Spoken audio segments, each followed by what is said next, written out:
Pobrezia energetikoaren aurkako eguna dugu gaurkoa, tamalez, pobrezia energetikoak errealitate izaten jarraitzen du Euskal Herrian eta gero eta larriago gainera.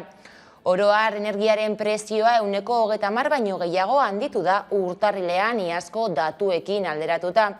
Energiak ere iaz baino 10% garestiago dago.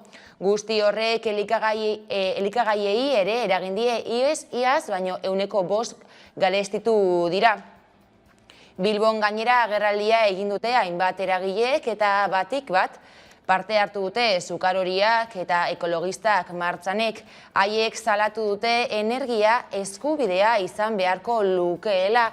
Hala ere ezinezkoa dela, milaka herritarrentzat argindarraren fakturak ordaintzea eta familia askok dira neguan egunotzak igaro behar dituztenak eta uko egin behar dietenak ur beroari. Greenpeacek gainera afera horretan hainbat alderdik bat egiten dutela adierazi du. Hala sozialak nola ekonomikoak, ingurunekoak eta energia politikakoak. Baina etxebizitzak birgaitzea irtenbidetako bat da, eta aldi berean pertsonen osasuna hobetzen eta CO2 isuriak murrizten laguntzen du. Eta osasun mentalaren elkarteak ohartarazi du neguan hilkortasun gehigarriaren 30% etxebizitzen baldintza desegokiengatik gertatzen dela. Eta 100 hori Espainiaren kasuan eta beste azterlan batzuekin bat etorriz, 7.000 pertsona inguru hil ditzaken eguan. Arratsaldeon egoera larria da, baina bestelako lerroburuei heldu behar diegu. Klima aldaketari dagokionez bizilagunekin plataformak fokua jarri du turismoan. Hiriko eta lurraldeko bizitza beste oinarri batzuen gainean eraikitzea ezinbestekoa dela aldarrikatu du plataformak eta nabarmendu du gainera turismoa klima aldaketaren adierazle nagusitako bat dela. Munduan karbono dioxidoaren izorketen 8% turismoaren ondorioz baitira. Bada Astira Burto bizilagunekin plataformako kidea turismoaz eta klima aldaketaz mintzatu da gurean. Turismoak esan dezuten bezala munduko CO2 emisioen 8% eragiten du, eta hori lotuta dago batez ere garraio bideei, baina era berean garraio bideoiek behar dituzten azpiegiturek sekulako kaltea eragiten dute. Aipatu beharko genuke baita ere, gune turistifikatuetan, ingurune natural aberatsetako gunetan, esate baterako Urdaibaien edo Donostian bertan uhartean edo Antondegin sekulako presioa eragiten dutela, bai bisitari kopuru masiboak eta baita ere bertan eraikitzen diren azpiegiturek. Eguneko bestelako lerroburuei heldu behar diegu.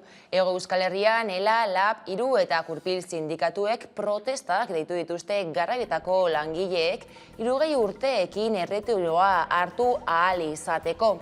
Garraioko ordezkaritza duten sindikatuek mobilizazioak egin dituzte Bilbo, Donosti, Gasteiz eta Iruñean, Espainiako gobernu ordezkaritzen aurrean. Gasteizko garraiolariek aldarrikatu dute bidaiarien eta salgaiaren langilei koefizientea murriztatzailea aplikatu diezaien erretiroa 60 urtera jaisteko. Adin batetik aurrera gidatzea arriskutsua izan daitekeelako. Gainera 60 urtekin erretiroaren aldeko plataformak milaka sinadura eraman dituzte Espainiako diputatuen kongresura eta mobilizazioak egiten ari dira Espainiako estatuan. Halaber, martxoaren 26an estatuko gainerako kideekin batera, plataformak Madrilen deitu duen manifestazioan izango direla jakinarazi dute. Eta Fermin Iregi garraiolariak 60 urtetik aurrera lan egiteak sortzen dituen arriskuez ohartarazi du.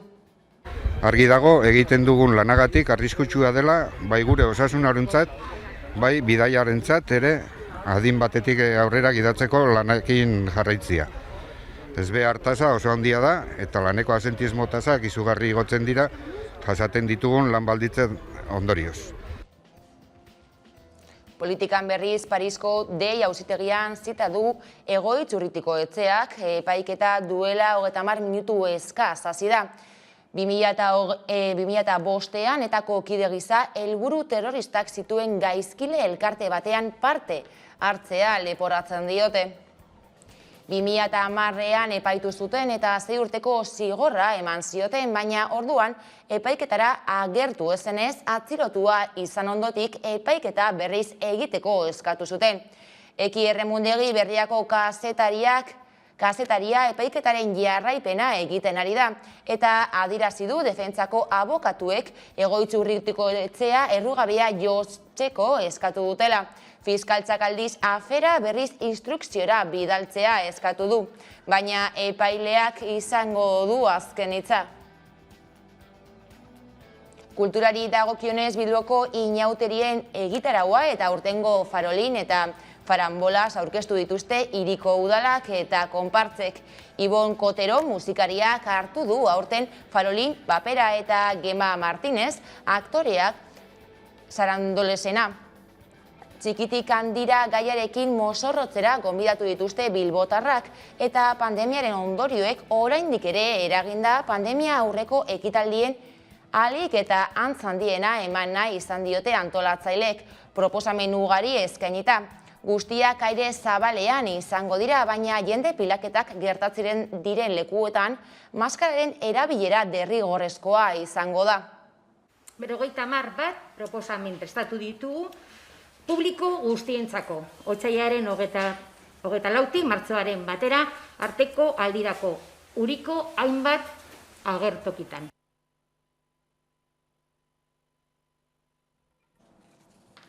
Eta eguneko lerroburuekin bukatzeko Kanadak bertan bera utzi ditu behin betiko Villa de Pitantzo ontziko 12 desagertuak bilatzeko lanak. Horiek bizirik aurkitzeko aukerarik ez dagoelako. Albistearen berri izan ostean etzita bilar jarraitzeko eskatu diete senideek Kanadako agintariei. Ontzia asteartean ondoratu zen ternuan. Azken balantzearen arabera, 3 arrantzale bizirik aurkitu dituzte, 12 desagertuta daude eta 9 gorputz berreskuratu dituzte. Zentroak atzo amaitu zituen bilaketa lanak, 36 orduren ostean. Orain poliziaren esku gelditu da auzia eta itsasoan desagertutako pertsonen kasu gisa bideratuko dute. Desagerturen bat bizirik topatzeko aukerak agortu direnean hartu dute erabakia Kanadako agintariek. Bestalde adituek diote Villa de Pitantzo ontziaren kapitainaren alzalpenak entzun arte ez dela jakingo zer gertatu den. Bada lerroburuak horrela heldu diezaiogun eguneko argazkiari. Otsailak 17 ditu pobrezia energetikoaren aurkako eguna da. Hainbat kolektibo ekologista sindikatu, auzo elkarte, etxebizitza sindikatu eta gazte eta eragileek argindarraren prezioaren igoera salatzeko martxan jarri duten dinamika aurkeztu dute Bilbon.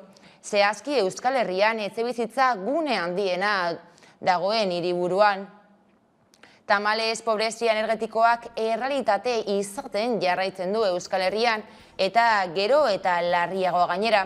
Gaur egindako agerraldian tartean Zukaroriak eta ekologistaz martxanek parte hartu dute eta salatu dute energiak eskubidea izan beharko lukeen arren ezinezkoa dela milaka herritarrentzat argindarraren fakturak ordaintzea. Eta askok dira neguan egun hotzak igaro behar dituztenak eta uko egin behar diotenak ur beroari. Bestelako gaiei helduz ekonomia alorrean protestak deitu dituzte LAB, ELA, IRU eta Kurpil sindikatuek Hego Euskal Herriko hiriburuetan. Garraioetako langileek 60 urteekin erretiroa hartu ahal izateko eskatzeko. Estian hau lankidea Gasteizen izan dugu. Garraioko ordezkaritza duten sindikatuek, LAB, ELA, IRU eta Kurpil, mobilizazioak egin dituzte Donostian, Bilbon, Iruñan eta Gasteizen Espainiako gobernu ordezkaritzen aurrean. Sektoreko langileek 60 urterekin erretiroa hartu ahal izatea eskatu dute. Gasteizen ere adierazpenak egin dituzte eta azpimarratu dute adin batetik aurrera gidatzea arriskutsua izan daitekela. Lan gatazkekin jarraiki PCBITPko langileak Espainiako Auzitegi Gorenaren epaiaren zain daude. Bart epaitu du Gorenak Euskal Autonomia Erkidegoko Auzitegi Nagusiak indargabetutako PCBITPko 83 langileen lan erregulazioa. Enpresak helegitea jarri baitzuen. Lan gatazkari irtenbidea bilatzeko asmoz, langile batzordeak Eusko Jaurlaritzako enplegu sailarekin hainbat bilera izan zituen. Hala ere, langile batzordeko kideek 3 hilabete daramatzate Eusko Jaurlaritzak eskainitako negoziazio prozesua has dadin itxaroten. Horrez gain, Eusko Jaurlaritzari adierazi diote, salatu dute Eusko Jaurlaritzak kaleratzei men egin diola.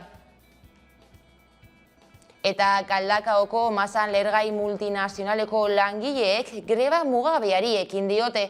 Fabrikako behargin guztiak greban daude, 320 langileak. Enpresak izan materiala ekoizteko fabrika itziko du martxoan eta zuzendaritzak sindikatuei jakinarazi dienez, ezingo dituzte 30 langile birkokatu. Galdakoko Masan multinazionaleko langileek greba mugagabea hasi dute. Eiza materiala ekoizteko enpresa martxoan itziko da eta zuzendaritzak sindikatuei jakinarazi dionez, ezingo ditu 30 langile beste enpresa batean birkokatu. Hala, ari erantzunez behargin guztiek greba mugagabea hasi dute. Langile batzordeko 4 sindikatuek babestuta, UGT, Comisiones Obreras, SIX eta ELA. Guztira 320 langile dira Galdakaon eta lanuzte mugabeari ekin diote. Sindikatuek gainera auzitara joko dute kartutxo sektorean salmenta legezkoa den aztertzeko. Haien ustez enpresa irekita mantendu daiteke eta hala ez balitz behargin guztiak Masameko beste fabrika batzuetara eramatea eskatzen dute. Adibidez, Iruñaokan, Araban, Masamek duen kartutxo fabrikara. Horrez gain, sindikatuen hitzetan, erretiro aurreratuak edo irtera ordainduak bideratu ditzak enpresak. Zuzendaritzak aldiz argi utzi du langile batzordeari akordiorik ezean kaleratzeak lan erregulazio bitartez egingo dituela. Hori bai ez da sindikatuek martxan duten salaketa bakarra, aurretik behin-behineko langileen egoera salatu baitzuten lan ikuskaritzaren aurrean. Astelehenean berri lazgarria jaso genuen, kamioilari bat hil zen istripu batean. Urtea hasi zenetik 8. lan heriotza da. San Vicente de la Sonsierra herrian gertatu zen ezbeharra, gidatzen ari zen kamioia bidetik aterata. Elak garraiolarien lan baldintza gogorrak salatu ditu eta lan prekarietateak eragin dituen heriotzak salatzeko, ELA, LAB, ESK, Steilas, CGT, IRU eta N sindikatuek elkarretaratzea egin dute Larrabetzun. Lan gatazkak izpide Mitxel Lakuntza Elako idazkari nagusia izan dugu eguerdiko magazineko gonbidatu nagusi. Eta nabarmendu du sindikatuek dituzten erronkak funtzean beti berdinak izan arren egoera berrietara egokitu behar direla. Sindikal gintzak dauzkan erronkak funtsean beti berdina diela. Gauza da, garaiak aldatzen dira eta egokitu behar da, garai horietara. Baina hemen aberastasuna nola banatzen den. Gaur egun genero arekin eta soldata arrakalarekin ematen diren gatazka horiek nola konpontzen diren eta mundua ere klase ikuspegitik nola ikusten dira oinarrian sindikalgintzan dauden kezkak eta oinarriak. Eta egia da, irekitzen ari direla eztabaida berriak, besteak beste digitalizazioarekin eta besteak beste ere egin beharreko transizio gure ustez ekologiko eta sozialarekin. Eta esango nuke sindikalgintzako erdigunean kokatu berritula gai horiek. Bestalde Iruñako eta Gasteizko legebiltzarretan bilkura izan dute. Hainbat gai jorratu dituzte eta Nafarroako legebiltzarrak Geroa Bairen eta EH Bilduren mozio bat eztabaidatu du. Mozio horren bidez foru gobernuari eskatzen dio gobernuaren beraren eta bere erakunde autonomoen egoitza elektrikoen edukiak, izapideak eta gainerako jarduerak euskaraz egon daitezela. Puntu hau aho batez onartu da. PSN, Geroa Bai eta EH Bildu alderdiek zuzenketa bat adostu dute. Nafarra Suma salbu gainontzeko talde guztien babesarekin. Horren arabera, departamentu bakoitzeko hizkuntza planetan beharrean ebaluazioa aurreikusi behar da. Egoitza elektrikoaren edukiak, izapideak eta gainerako jarduerak euskaraz egon daitezen. Eusko Legebiltzarrean berriz adostasun zabala lortu du gaur estatuaren indarkeriaren biktimen lotutako gai batekin. EAJak, EH Bilduk, PSEk eta Elkarrekin Podemosiuk erdibideko zuzenketa bat adostu dute gaitzesteko 100 poliziak eta Guardia Zibilak motivazio politiko indarkeriaren biktimen legearen kalte ordainak jasotzeko egindako saiakerak. Zehazki Eusko Legebiltzarrak gaitzetsi egin du 12/2016 legearen espiritua eta letra indargabetzeko edozein saiakera eta bere aitortza eta babesa adierazi die legea zuzenduta dagoen biktima nagusiei estilan hau. Euskal Herria Bilduk ekimen bat erroldatu du Gasteizko Legebiltzarrean estatu indarkeriaren biktimak aitortzen dituen legearen aurkako kanpainak saiesteko. Izan ere, prentsan agertutako informazioen arabera, estatuko segurtasun indarren 300 kide inguruk egin du eskaera biktimaren izendapena lortzeko Euskal Autonomia Erkidegoan 1978 eta 1989 bitartean izandako motivazio politikoko indarkeria egoeran giza eskubideen urraketak jasan dituzten biktimei errekonozimendua eta erreparazioa emateko legearen arabera. Akordioa lortu dute goizean eta Eusko Legebiltzarrak egia, justizia eta erreparaziorako eskubideekiko beren konpromisoa berretsi du eta era berean legea indargabetzeko edozen saiakera gaitzesten ditu eta Jaurlaritzari legea garatzen eta ezartzen jarraitzeko eskatu dio. Bestalde, Jaurlaritzaren eskutik 74 laguntza programa iragarri dira 2022 urterako.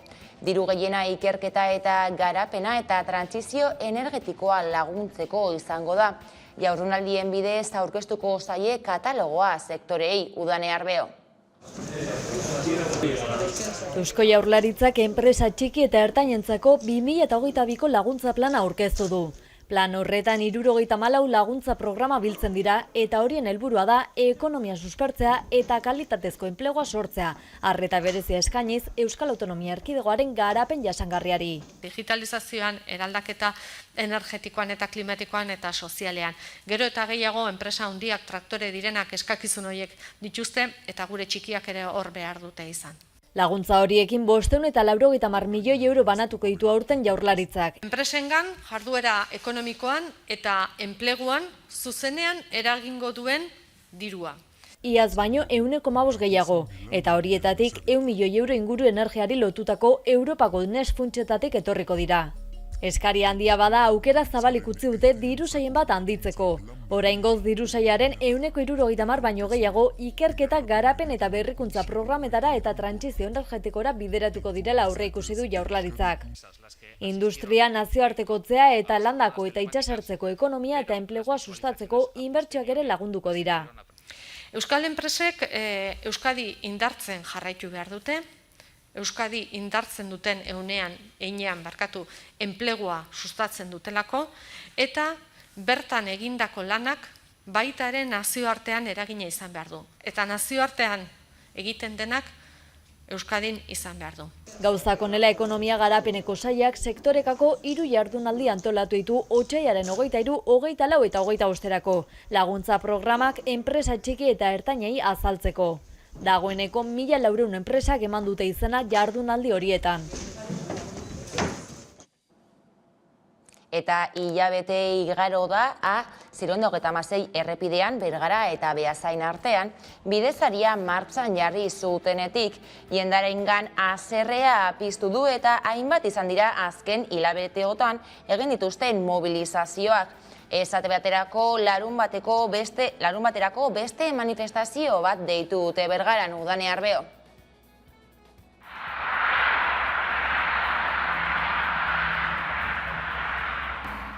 Duela hilabetetik abian da Bergara eta Beasain arteko hemen atzean dugun A636 errepideko ordainlekua. Milaka pertsonari eragiten die egunero 9.000 ibilgailu inguru igarotzen baitira bertatik. Herritarrek zein iritzi duten jakinai Adi Jarraian. Lotsaga bat. Desde luego ni kontran nago. Zegoen arte doainik izan da Toin ordaintzera. Ez zait ondo iruditzen egia esan. Zergatik hori geure inpuestuak inda dago lehen ere, eta berriro paratzen jarraitzu dugu. Netako dago oso gaizki gestionatuta. Eta ez dago eskubide dana, gure inpostoen gana jutia dana. Gaina da, beste eskualdera juteko bidea, eta nik uste dut ez. Pasada badala ordaintzia berriro guztion diruak indako obra bat, ez? Da bibi ordaintzia berdina. Egun erabili behar da benantzako hori dirutza da, urtean bukaerarako. Ordainketa Beasainen Ezkio itsason eta deskargan bertan jarritako arku sistema baten bidez egiten ari dira. Erabiltzaileek ez dute geratu behar, sistema elektroniko batek identifikatzen baitu ibilgailua. Kostuei dagokienez motorzaleak dira bidesaria ordaindu behar ez duten salbuespen bakarra. Gainerako garraiolariek 2,53 eta 5,15 euro hartan ordaindu behar dute. Abiatu gailua dutenen kasuan deskontuak dituzte. Deskontu ez gain, gehienez 33 euroko gastu topea ezartzen du Gipuzkoako autobideetan. Baina sistema hori izan ezean kontu korronte bat eta autoaren matrikula eman behar izan diete Gipuzkoako Foru Aldundiari ordainketa bideratzeko. Bain justu bidesari honek hautsak arrotu ditu, hainbat herritarrengan haserrea piztu da eta azken hilabeteotan hainbat izan dira egin dituzten protestak esaterako pasaden asteburuan Urretxu Zumarragan 100 herritar bildu ziren 3 sindikatuak eta A636 peajerik ez plataformak deituta. Eskatzen ari gara da Aldundiari bidesarien sistema kentzeko, bertan bera usteko, eta bidegabeki 2018tik kobratutakoak itzultzeko ere eskatzen ari gara. A636 plataformaren partetik mila esker gerturatu zareten guztio gara kaltetuak eta ikusten duzu guztion artean talde handi bat osatzen dugula. Mila esker eta ez, peajerik ez! Asteburu honetarako beste mobilizazioa deitu dute Beasainen oraingo honetan Goierri eta Debagoienako Kontseilu Sozialistek antolatuta. Testuinguru honetan protesten artean sabotaia ekintza bat izan da hemen atzean ikusten duzen. Beasaingo arku sisteman izan ere aste erdian hainbat ez ezagun bertaratu dira eta hemen atzeko hesia moztu eta bertako arku sistemako kableak moztu dituzte, baina Gipuzkoako Foru Aldundia kable horiek jada konponduta berriro ere arku sistema martxan da eta berriro ere kobratzen ari da. Bestetik azken agurra eman diote Karmelea Yerberi Ataunen. 100 lagunek omenaldia egin diote herriko San Gregorio auzoko pilotalekuan. Ezkeroneko hitzek bete dute ekitaldia. Aierbek euskaren alde eginiko urratsak ekarri dituzte gogora, bai eta ibilbide politikoan emandako pausoak ere. Anaiarrebak ez etxi, lehengo sustrairik ez utzi, harimak endu nahi digutenei hortzak erakutsi, herri libre bat iritsi, nahi badegu biarretzi, arma benetan ziurrena den euskarari eutxi, arma benetan ziurrena den euskarari eutxi. Gora Karmele! Gora Euskal Herria Euskalduna! Azken agurrak Karmele zuri hitz egiteran arama politikari euskal zaleta eskola umeen ama gugandik urrun joan zaren arren, lehen joan zirenen gana. Zauden tokitik begira zazu, hemengo jenden emana. Herriak bueltan eman nahi dizu, zuk herriari emana.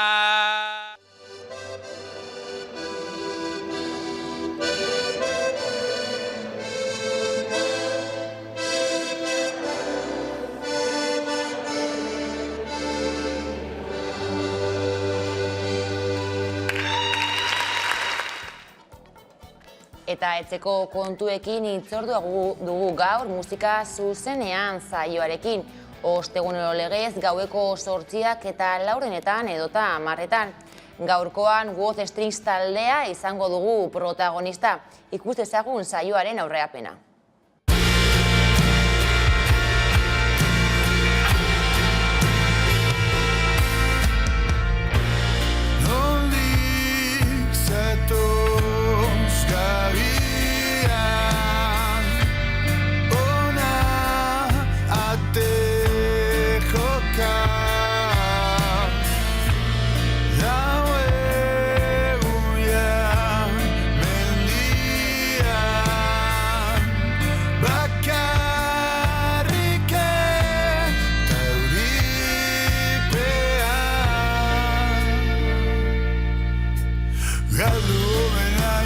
Etxerako biderik aurkitzen laguntza eskein dut. Eta kulturari dagokionez txikitik handira gaiarekin mozorrotzeko gonbidatu dituzte bilbotarrak aurtengo inauterietan. Hain zuzen inauteriak izan ziren pandemia aurretik ospatutako azken jaierrikoak Bizkaiko hiriburuetan eta gogotsu agertu da Itziar Artazun jaien zinegotziak.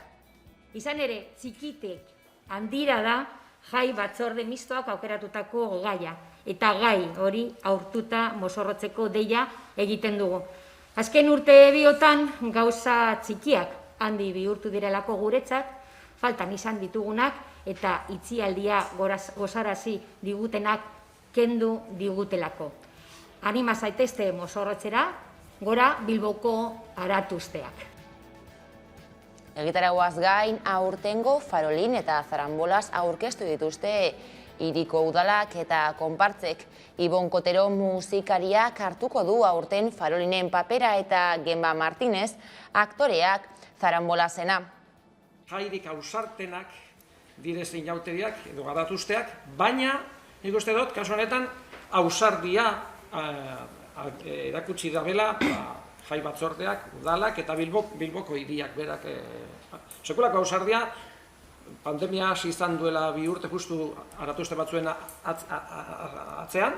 atzetik edo ondoren, eta garaia heldu bada, gu izango gara lehenengoak ospatzen garai hori pasatu dela.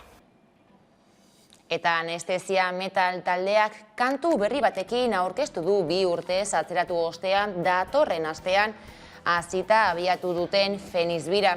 Atarribia, Bilbo, Donosti eta Biarritzen emango dituzte kontzertuak besteak beste, urte batzuetako isiltasunaren ostean.